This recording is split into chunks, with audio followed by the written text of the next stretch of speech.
Good apple. This episode of Live Tech Australia is brought to you by the Dream Cheeky iLaunch Thunder.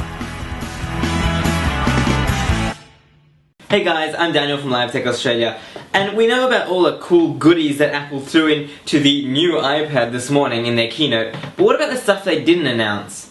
Well, here's a list.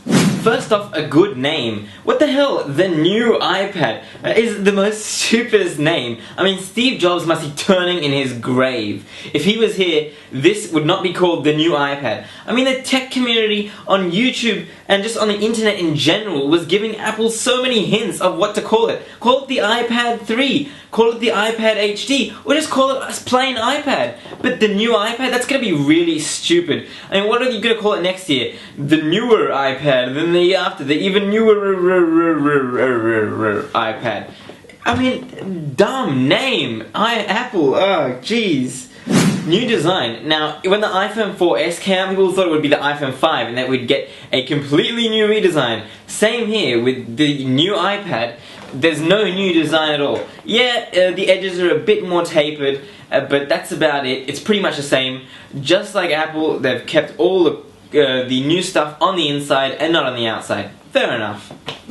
A6 processor. A lot of people thought that this would be coming, especially after the iPhone 4S announcement didn't have the A6 processor. But instead, we got the A5X processor, which is a quad-core processor. Can't really complain there. So that's really good. It's got 4 times the performance of the NVIDIA Tegra 3 processor, which is awesome. A lot of people were also expecting a 128GB version. Well, that didn't really happen. We're still stuck with the 64GB as the maximum capacity for the iPad. There's also no expansion slot, which a lot of people thought was coming, but didn't really come. Maybe in the future, but until now, you're stuck with 64 gigs.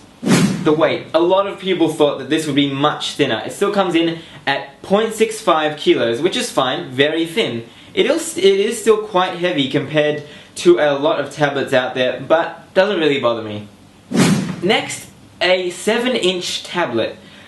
Because I guess there's so many Android tablets out there, well, at least now that the Kindle Fire is out there, there's a 7-inch tablet, and there's other 7-inch tablets out there. A lot of people thought that Apple would be jumping into the 7-inch tablet game, but they didn't really do that. Maybe in the future. I'd be quite interested to see how Apple could handle such a small tablet, you know, something in between the iPhone and iPad, but I don't really think we're going to see that very soon. So, one other thing down. iOS 6. A lot of people thought that this would be coming. It was even reported to be coming in the new iPad. It was going to have some really awesome features, but alas, we're still stuck with iOS 5.1, which is fine, just little tweaks here and there. And last but not least, Siri. Even I thought Siri was coming to the iPad. It now has dictation, so I guess you could dictate what you want the iPad to actually type out. But there's no Siri, which is really weird. Maybe people didn't really like Siri on the 4S, or people aren't really using it. But I'm really surprised that Siri isn't there. Alright guys, that's it for this episode of what Apple didn't give us in the new iPad. But for a full list of what they did give us, check out the interwebs. It's pretty much everywhere. Even just check out the Apple website. Ugh, the new iPad. What a freaking dumb name. Tell us what you think about it in the comments below. Leave a video response or just a comment telling us even if you will be getting the new iPad or if not and why not. Remember, you can check us out, Twitter, Facebook, links in the description below. And until next time, we'll see you later, guys. I'm Daniel Elias for Live Tech Australia.